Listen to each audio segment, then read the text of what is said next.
वंचित बहुजन आघाडीचे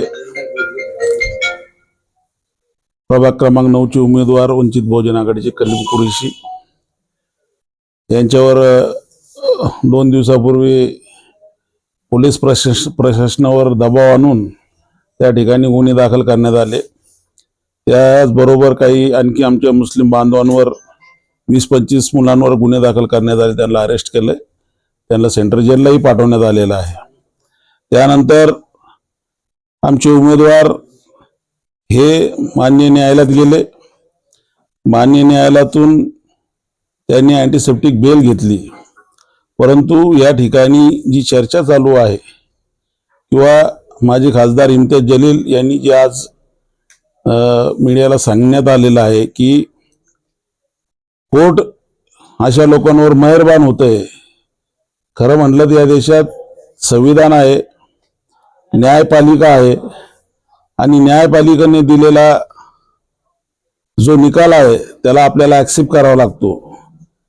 आणि जर आपल्याला वाटत असेल तर आपण त्याच्यावरती कोर्टात जाऊ शकतो, परंतु न्यायालयावर आपण अशी ताशेरे ओढू शकत नाही। परंतु आता सुद्धा त्यांनी या ठिकाणी न्यायालयावर बोट ठेवण्याचं काम त्या ठिकाणी केलेलं आहे।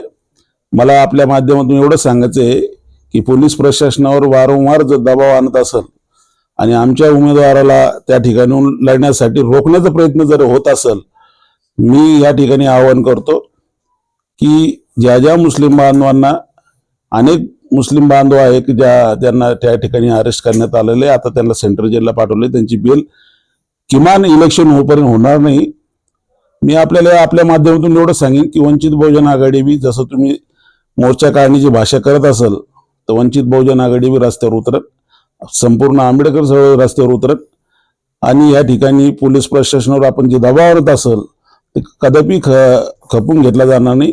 पोलीस प्रशासन सुद्धा त्या ठिकाणी शेवटच्या बेलची जी प्रक्रिया चालू होती कोर्टात, शेवटच्या टायमाला येऊन त्या ठिकाणी 110 सारखी एक कलम त्या ठिकाणी ऍड करण्यात आलेली आहे, ती सुद्धा त्या ठिकाणी लावून यांना बेल मिळू नये या पद्धतीने पोलीस प्रशासनाने काम केलेलं आहे। परंतु माननीय न्यायालयाचा जो निकाल आहे तो आम्हाला मान्य आहे।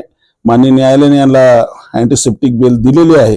माझं एवढंच आव्हान आहे की या ठिकाणी आमच्या वंचित बहुजन आघाडीच्या उमेदवाराला कोणी खोटे नाटे गुन्हे दाखल करून अटकवण्याचा प्रयत्न जर केला तर वंचित बहुजन आघाडी सुद्धा रस्त्यावर उतरल्याशिवाय राहणार नाही।